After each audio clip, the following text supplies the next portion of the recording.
joining us to help choose home when care is needed, a podcast all about the value and benefits of receiving care in a place that you likely feel most comfortable, wherever you call home. I'm your host, Marilee Orsini, and I've been involved in healthcare at home since 1981. Each episode, I'll be talking with a guest who will help us in our quest to educate about healthcare at home. So let's get started on today's episode number 13. Today's guest is Laurie Orlov, a tech industry veteran, writer, speaker, and elder care advocate.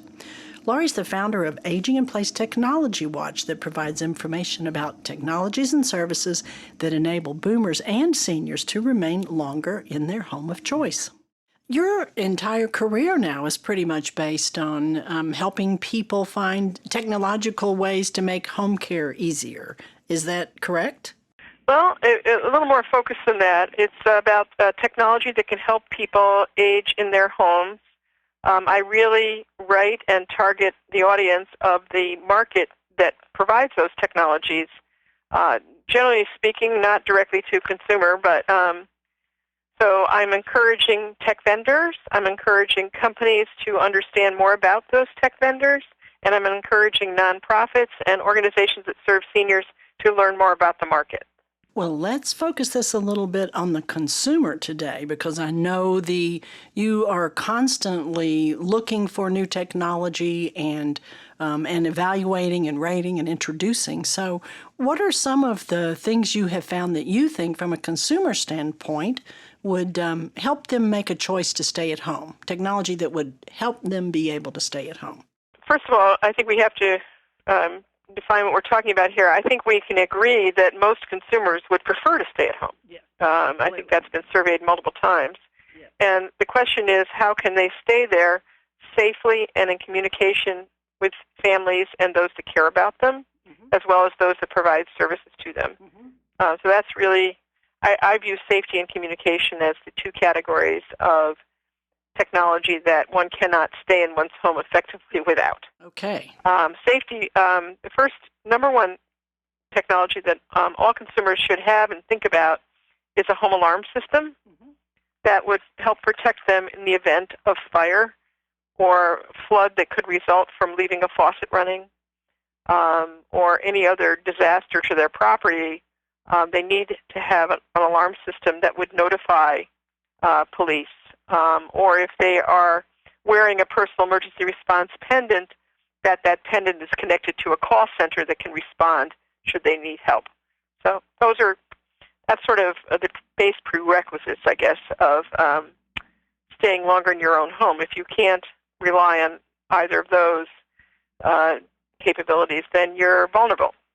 The second important thing I think everybody needs who's going to stay in their own home, especially if they're living alone, is communication technologies, which includes high-speed internet into the home and a functioning cell phone or smartphone that enables them to call out. And as some people, you can wear these pendants into the shower, and you can also place your phone or your smartphone next to the shower door if you're taking a shower. But either way, you need access to a phone to be able to contact somebody. And then it really helps to have access to technologies that are social, enabling you to keep up with what's going on in the family. I don't want to say the words Facebook at this point. So it's been a long week. But bottom line is technologies that enable you to connect to families, share pictures, online photo albums, that sort of thing. So you can see what's going on with the family, even if, in fact, the family is dispersed into multiple areas. Because of Facebook and the problems that have come up this week, what other kinds of platforms do you recommend that people use for sharing photos and for communicating and for keeping the family in touch? Well, the simple one is just Google Photos. Post your photos into a Google Photos, and as long as everybody can see that you've contacted people and they also have access to Google Photos, there are your photos. They're right there. You can send photos as attachments in email. You can paste them into photo albums, in which the whole album is viewable by others through some hosted website that could be private to the family, or it could be, like I said, Google Photos with a password or an agreed-upon login that enables you to see what's happening. Always better if you're using tools that have no passwords to add a password. So that would be my recommendation. Facebook is not the only means. And for community-type information,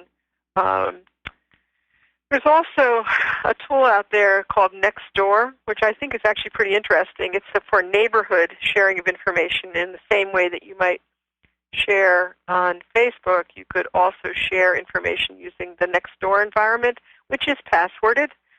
And in that, people in neighborhoods can talk to each other about what's going on in their neighborhood. And during especially major weather events, that can be very useful.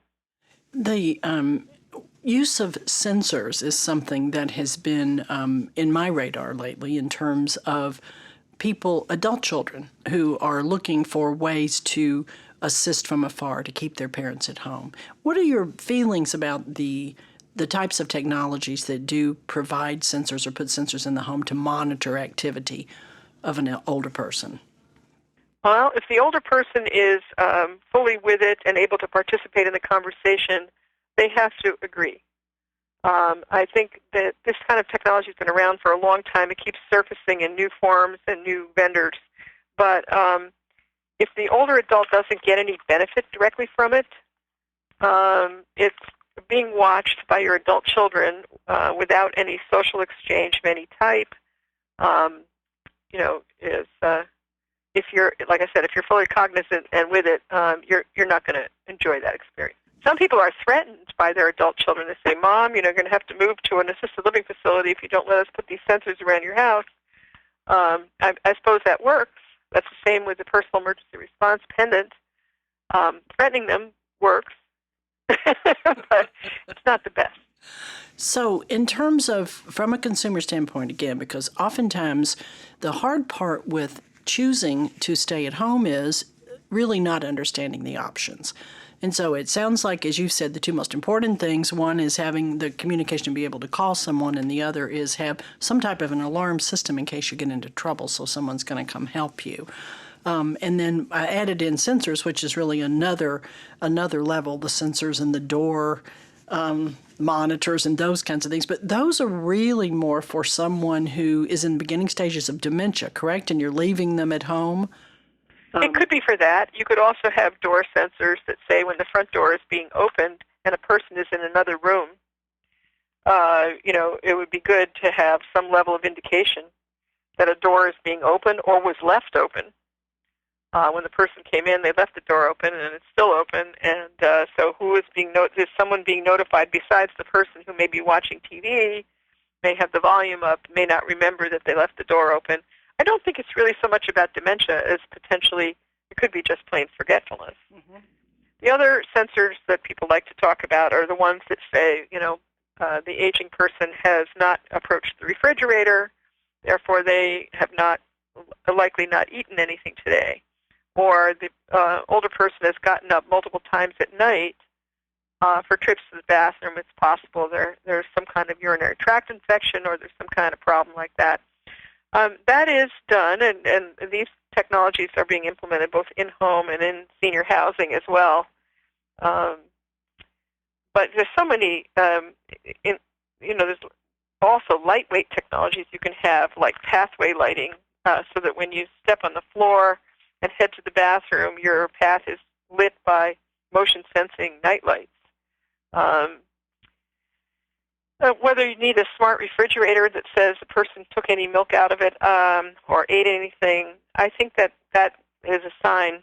But by the time it gets to that stage, the person has already declined in terms of independence. Mm-hmm. So you're not really monitoring. What about medication dispensers? That's another technological area that I continue to hear more about. Yeah, people like that sort of thing. They like to talk about it. It starts to become an issue. Well, there's regular pill containers with multiple doses that can be put in. Now, if you start to get into notification technology and multiple doses, let's say multiple pills taken per day, The key problem with that is the administration and loading of the canister or the container. And whose job is it to load up the container with the appropriate pills, many of which look alike? And is that administered properly? And I think that's an issue. Some companies have experimented with preloaded containers. Like for a while there, I started to see partnerships crop up between the technology that held the pills and the pharmacy that pre-filled the container. And then there was smart pill bottles, which have container tops that will actually notify. I don't think we've found the true secret to appropriately administering and managing medications, especially when they're sourced from multiple pharmacies as a result of potentially multiple doctors. So all of this is still very much in the exploration phase, I guess, in terms of developing technology to truly help us stay at home. And I guess the thing I wonder is, what, in your experience, do the seniors like? What are the types of technologies that they prefer? Is there anything cropping up that is really popular now that we hadn't expected? Well, it turns out, and there's some reports you can read about this, there's the Amazon Echo, and for two purposes, okay? One is the playing of music, reading of books, all the kinds of stuff, answering questions and doing that kind of thing. And then there's a device like that can be integrated with home automation. So you could say, turn on the lights. You can say, with your voice, you can say, turn on the lights, raise the shades, change the temperature. A combination of those types of capabilities, both in the Amazon line as well as the Google line, and there is a Samsung offering out there as well, and there will probably be more companies that jump into the fray. Technologies you can talk to are very interesting, I think, to consumers. For one thing, we all know how to talk.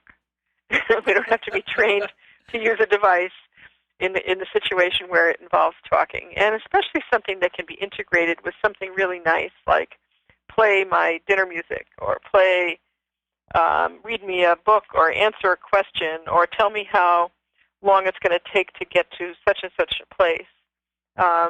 It can be what I like to think of in the technology world, and it's very rare, is a delighter. Something that you can actually be delighted by because it surprises you with what it can do. Wow, that's a wonderful advertisement for for Amazon. Voice. The advertisement is for voice technology, right. Not for any one vendor. Right, good. Thank you for that. Let's talk just a minute about telehealth, because I continue to read that telehealth is being more widely accepted, and I think there's a huge definition of telehealth from very simple to pretty complex. What are you seeing in telehealth that you think is working to help people stay at home? So there's two things. One is the self-administering of monitoring of your vital signs. So you can actually have a device in your home you can take your own blood pressure, you can check your own EKG status, you can do a variety of things in your home for yourself. And I think those types of self-care related technologies, and they also transmit, if you're willing, and somebody's willing to take the transmission, whether it's a nurse or a doctor, is willing to take the transmission, your information can be transmitted to a healthcare provider and can be added to your record. So especially for people with significant chronic conditions, that may be very appealing to them, especially when it helps them avoid a visit to a hospital, a doctor, or a clinic. So that's one. And the second, I think, most interesting telehealth technology is remote consultation or remote visitation. If you happen to live in an area which doesn't have every type of specialist, you can have a remote consultation with a physician that is a specialist, possibly by just going to your local doctor and getting involved in a remote consultation, video type consultation, or somebody looking at your skin or looking at your information and offering a diagnostic opinion without them having to be in the same location that you are. And does the remote consultation technology have the capacity to also include family members in that conversation? Sure. In fact, one of the more interesting examples of this I've seen in recent years is the robot on wheels in the hospital environment that can be guided to go to a particular location in the hospital or in the facility, and family members, and the idea of a family member. In this case, it was a maternity ward where the mother was about to have a baby, and her husband was stationed in Afghanistan, and he was able to actually watch and participate essentially in talking through the delivery. What a wonderful experience. Probably not so much for the mother, but wonderful for the father. Wonderful for the husband. Well, her experience was pretty much the same either way. Exactly. But she was probably happy to have the husband I'm sure as she nearby was. as one could have that be. Yes, supportive. Okay, you mentioned a delighter earlier in terms of voice activation, and I love that. Do you have any other delighter technology that is currently on your radar? I think people are finding some of the wearables that they can put on their wrist can be surprising and be delighters. You know, there's counting your steps. There's encouraging you to get up if you've been sitting too long. There's checking to see. I'm looking for the delighter that hasn't shown up yet, which is telling you that it's time to have a glass of water. And oh yes, I really am thirsty. Maybe I'll go do that. But anyway, delighters are any technology that provides you with a surprising result that nothing would have trained you to expect that result. And I think if you look at some of the bands, if you go into a department store and you look at some of the wearable bands that can either have simple clock faces or provide you with a whole lot more information, including text messages, emails, and encouragement to get up from a sitting position, encouragement after you've actually gotten some exercise, counted your steps as you wandered aimlessly around your own house. The results of these things can actually be delighters. Wow. Because they weren't expected. Right. Well, I think that's an absolutely wonderful place to end, because we are leaving with our consumers with the thought of finding more of these delighters that will help them or their loved ones stay at home. So, but is there anything else you'd like to mention? Is there something I haven't covered today that you were dying to talk about? I think the most important thing that everybody should have is high-speed internet access, and if there's more than one person in the house, Wi-Fi in the house. Because all of the things that can be connected to Wi-Fi and all the connections to the outside world that you can get from those two capabilities really are enablers for everything else. Well, that's good, and that's a good baseline to start with. Laurie, thank you so much for joining us today. I think as we do this quest to educate consumers, technology is definitely going to be one of the things at the forefront. So thank you for the work that you do in this area. All right, no problem. Thank you so much for listening today. And a special thanks to our sponsors and partners, Access, National Association for Home Care and Hospice, and Core Cubed. You can find more on our website, Help Choose Home, and on social media. Join us, want you to spread the word and help choose home when care is needed.